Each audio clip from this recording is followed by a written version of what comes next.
My sister's wedding venue canceled everything by sunrise. The deposits were frozen, guests were calling non-stop, and the groom had disappeared without a trace. But the strangest part was that only a few hours earlier, my parents had thrown me out of the family and told me never to come back. They believed I was trying to ruin my sister's happiness.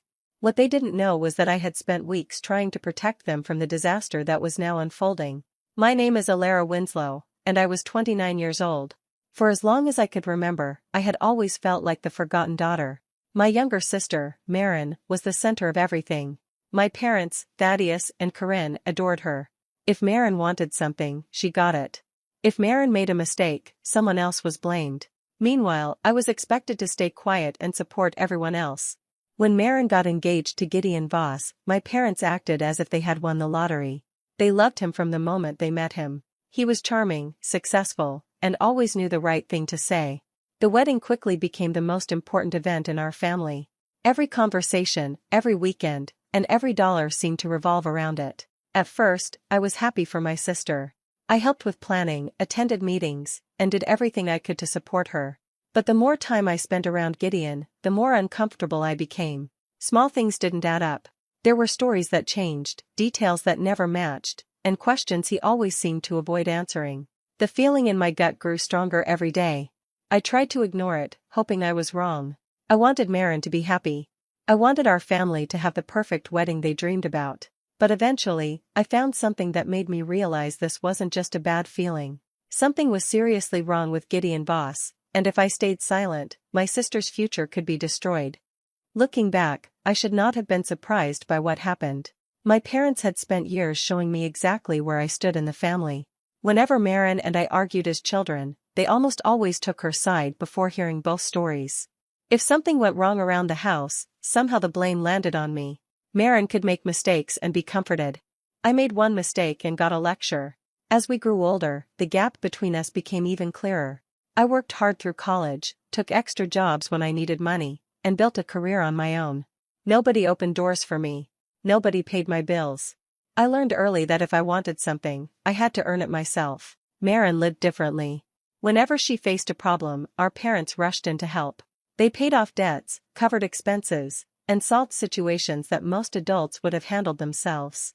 Yet somehow she was still treated as the responsible one, while I remained the difficult daughter. I stopped arguing about it years ago. There was no point. I focused on my own life and kept my distance whenever family drama started. Things stayed manageable until the wedding planning began. The closer the wedding got, the more obsessed my parents became. Every conversation centered around guest lists, decorations, payments, or Gideon. They trusted him completely. My father spoke about him like he was already a son. My mother constantly praised how lucky Marin was to have found such a wonderful man. What bothered me was how quickly everyone had fallen under his spell. Gideon always had the perfect smile, the perfect answer, and the perfect story. If someone asked a question, he responded smoothly without missing a beat. Most people found that charming. I found it strange. Real people have flaws. Real people get nervous sometimes. Gideon never seemed to. It felt like he was performing rather than living. The more I watched him, the harder it became to ignore the uneasy feeling growing inside me. I couldn't explain it yet. I only knew that something about him didn't feel honest, and that feeling refused to go away. While sorting through wedding paperwork one afternoon, I was only trying to help. Marin had asked me to organize some of Gideon's documents so nothing would get misplaced before the big day. At first, everything looked normal. Contracts, vendor agreements, and business cards all neatly arranged. But one page caught my attention. A company name I had never heard before was listed as one of Gideon's previous businesses. Something about it felt off, so I searched it online. That simple search opened a door I wish I had never touched. The first thing I found was a lawsuit, then another. Then a pattern started forming. The company had been shut down suddenly, leaving behind unpaid debts and angry partners. What confused me more was that Gideon's name kept appearing under slightly different business identities, like he had been restarting his work under new labels each time things went wrong. I told myself there had to be an explanation. Maybe it was coincidence, maybe it was a misunderstanding. But the more I searched, the worse it became. There were multiple closures, financial disputes, and records that didn't match the polished image everyone believed in. My hand started shaking at one point, so I closed my laptop for a moment. I remember sitting there in silence, trying to convince myself I was overthinking everything. But deep down, I knew I wasn't. I went back to it anyway. I took screenshots, saved documents, and wrote down dates. I didn't know exactly what I was building, but I felt like I needed proof. Something solid enough that no one could dismiss me again. By the time I stopped, it was already late. My mind was exhausted, but my thoughts wouldn't slow down. I kept thinking about Maren smiling while talking about her perfect wedding, and my parents trusting Gideon without question. I was scared to say anything. Not because I doubted what I found, but because I already knew how they would react. Still, keeping quiet felt worse. I made a decision that night. I would tell them everything, even if they hated me for it. I asked them to meet me in the living room that evening. I didn't tell Maren the full reason at first. I just said it was important and couldn't wait. My parents were already there, sitting close together like they always did when they wanted to appear united. Maren walked in smiling, holding her phone, clearly irritated that I had interrupted her wedding mood. Gideon followed her a few seconds later, calm as ever, like nothing in the world could shake him. I placed my notes on the table. My screenshots, the business records, everything I had collected. My hands were steady, but my chest wasn't. I need you all to look at this, I said quietly. It's about Gideon. The room changed instantly. Maren's smile faded. My father leaned forward slightly, already defensive. My mother sighed like I was wasting their time. I explained everything I had found. The company names. The lawsuits. The debts. The repeated closures. I didn't exaggerate anything. I just laid it out as clearly as I could. When I finished, there was silence. Then Maren laughed once, sharp and disbelieving. You went through all of this, just to ruin my wedding, she said. That hurt more than I expected. I tried to respond, but my father cut in first. He said I was acting out of jealousy, that I couldn't stand seeing my sister happy. My mother nodded like it was obvious. Gideon finally spoke. His voice was soft, almost disappointed. He said these accusations had no proof, that successful people always had rumors attached to them. He looked at me like I was confused, not dangerous. And somehow, that was enough for them. My parents immediately agreed with him. Every point I made was dismissed in seconds. No one asked for details. No one checked the documents. It was like they had already decided the truth before I even walked in. Maren stood up, her face red with anger. She said I was trying to destroy something beautiful because my own life was empty. I looked around the room and realized something simple and painful. They weren't hearing me at all. They had already chosen him. The rehearsal dinner was held in a decorated hall filled with soft lights and expensive flowers. Guests were laughing, music was playing, and everyone looked excited for the wedding day ahead. I stood near the edge of the room, already feeling like I didn't belong there. Maren didn't even look at me at first. She was busy greeting guests, smiling like nothing had ever happened. Gideon stayed close to her, always just one step behind, acting polite and calm. But I could feel the tension building every time someone glanced at me. Then Maren suddenly tapped her glass. The room slowly quieted down. She looked straight at me. I can't stay silent anymore, she said loudly. My own sister has been trying to destroy my wedding for weeks. The room went still. My stomach dropped. I tried to speak, but voices started rising around me. Maren said I was jealous, that I had been spreading lies about Gideon. Her voice shook, but she kept going, making it sound like I had been attacking her happiness from the start. Gideon stepped forward right after her. He looked calm, almost sad, like he was the one being hurt. He said he didn't understand why someone would want to damage their own sister's biggest day. People around the room started murmuring. I felt eyes on me from every direction. I raised my voice and tried one more time. I told them they needed to listen, that I had proof and it wasn't about jealousy. I asked them to just look at what I found. My father's face changed instantly. He told me to stop embarrassing the family. His voice was sharp, final. My mother wouldn't even look at me. She said I had gone too far this time. I turned to Maren, hoping for even a second of doubt in her eyes. There was nothing. Only anger and disappointment. Then my father pointed toward the door and told me to leave. My mother added quietly that I was no longer welcome at the wedding. No one stopped it. No one defended me. I walked out while the music started again behind me, like nothing had happened. The night air outside felt colder than I expected, and for the first time, I realized I was completely alone. I didn't sleep that night. I stayed awake staring at my ceiling, replaying every word from the dinner. My phone stayed silent, which somehow felt worse than any message. Morning came too fast. The first sign something was wrong was a call from an unknown number. I didn't answer it, but it kept ringing again and again. Then a message popped up in our family group chat, but it wasn't from Maren or my parents. It was from the wedding coordinator. The event was cancelled. At first, I thought it was a mistake, a delay, something small. But then more messages followed. The venue had suspended all bookings related to Maren's wedding. Payments were being held. Contracts were under review.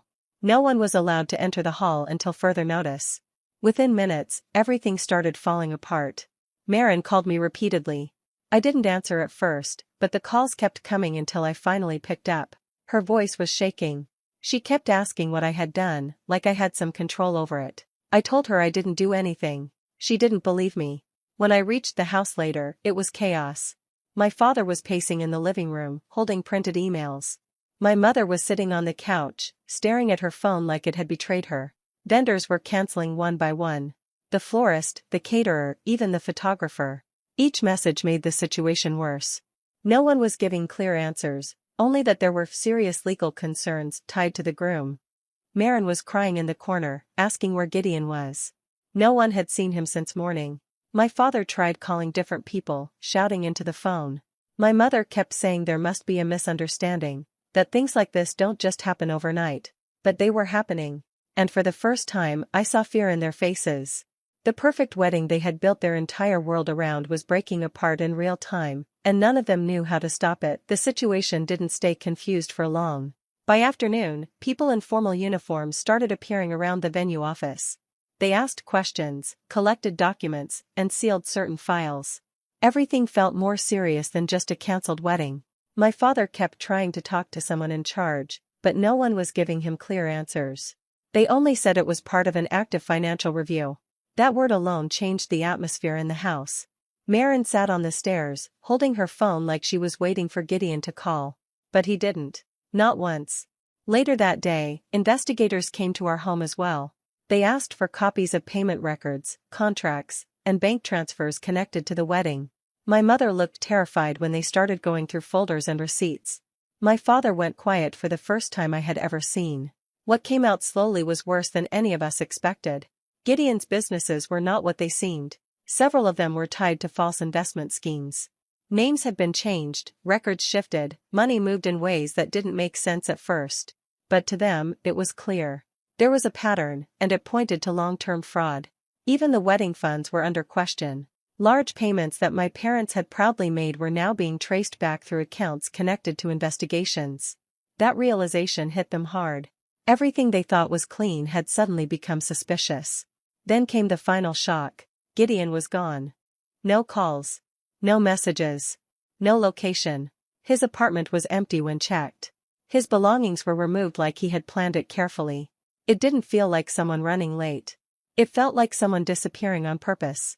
Maren kept asking where he could be, repeating his name like saying it enough times would bring him back. But every hour that passed made it clearer that he wasn't coming. For the first time, she stopped defending him. Her voice broke when she finally said she didn't even know his real life outside of what he had shown her. The truth was spreading fast now, and it was nothing like the story they had believed. By the next few days, the investigation had moved deeper than anyone expected. What started as confusion turned into confirmed evidence, and every file they opened seemed to match the things I had warned them about earlier. One investigator sat at our dining table and placed printed reports in front of my parents.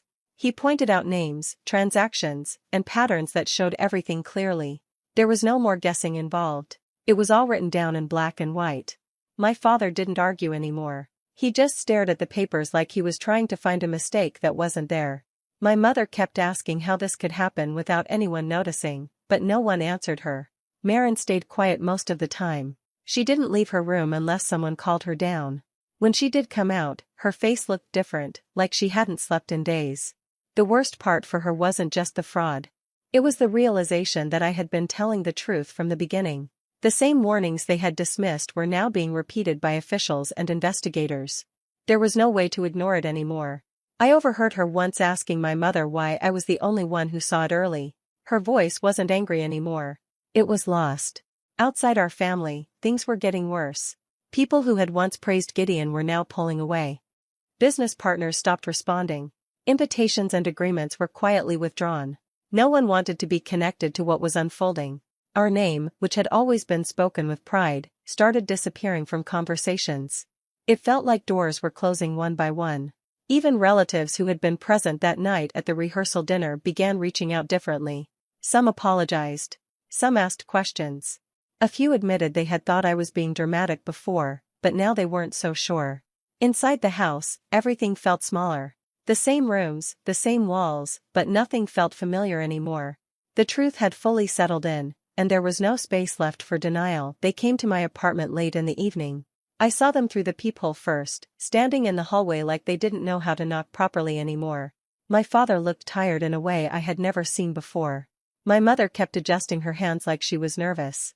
Maren stood slightly behind them, her eyes already red. I opened the door but didn't step aside. For a few seconds, none of them spoke. It felt like they were waiting for me to invite them in, but I didn't. Finally, my father spoke first. His voice was lower than usual. He said they needed to talk. I let them in, but only to the living room. No hugs. No comfort. Just distance. My mother started almost immediately, saying they had made mistakes, that everything had gotten out of control. She said they didn't understand the situation properly back then, but now they did. My father added that they were sorry. He didn't try to justify it. That alone felt strange. Maren couldn't hold it in for long. She broke down halfway through her apology. She said she should have listened to me from the beginning. That she let herself believe the wrong person because it was easier than questioning everything she trusted. Her voice kept breaking as she spoke, and she kept wiping her face like she was trying to stop the words from escaping too fast. I listened to all of it without interrupting. When they finished, the room went quiet again. No one seemed sure what was supposed to happen next. I asked them one simple question. Where were they when I needed someone to believe me? No one answered quickly. My father looked down. My mother pressed her lips together. Maren started crying again. I told them I understood what they were going through now, but I wasn't the one who caused it. I wasn't the one who ignored the truth. And I wasn't the one who made decisions without listening. They wanted forgiveness like it could fix everything in one moment. But some things don't rewind that easily. I didn't tell them I hated them. I didn't shout. I just said I couldn't be the solution to what they had created. For the first time, they were left sitting with the consequences on their own, without me stepping in to carry it for them. Months passed after everything fell apart. Life didn't return to normal for anyone in my family, not even close. Court dates started stacking up, and news about Gideon's case kept spreading through official channels. It wasn't just one charge. It became several, each one tied to different people who had trusted him. The more investigators uncovered, the clearer the pattern became. False identities, fake companies, and money moved through accounts that were never meant to be traced so easily. The case grew larger with time, and more victims came forward. Each story added another layer to what had been hidden behind his calm personality. Maren stopped talking about him completely. At first, she stayed home most days, avoiding calls and messages. Slowly, she started rebuilding small parts of her life. She took a job she never would have considered before and began handling things on her own. There were days she still looked like she was carrying something heavy, but she kept moving forward. My parents changed too, though not quickly. The house felt quieter when I visited. My father spent more time sitting alone, thinking instead of speaking. My mother tried to stay busy, but there was a different energy around her now, like she was constantly reflecting on things she couldn't undo. They never stopped thinking about how they had treated me. It wasn't always spoken out loud, but it showed in small ways. In pauses during conversations. In the way they listened more carefully when I spoke. I didn't return to the same life I had before all this happened. I built something new instead. My work grew stronger, my circle of friends became smaller but more honest, and I stopped feeling like I needed approval from people who couldn't see me clearly. The distance between me and my family remained, but it wasn't painful anymore. It was just real. What stayed with me most was simple. The moment everything collapsed, I was the one they had pushed away. And yet, I was also the only one who had tried to stop it from happening in the first place. In the end, I didn't need revenge. Life handled the rest.